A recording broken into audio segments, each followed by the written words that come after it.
miña palabra para don Ricardo Carballo Calero é sorpresa.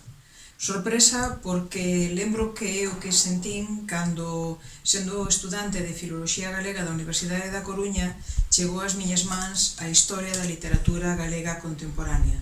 Esta é a terceira edición que me acompañou nos tempos de estudante e tamén despois, moito máis tarde, e recórdoa recibila con profunda sorpresa e expectación. Sorpresa porque fun ben consciente da profunda ignorancia que tiña naquela altura sobre unha parte da historia da literatura galega e expectación ao mesmo tempo pola ilusión que supoñía abrirse a unha área de coñecemento tan ampla.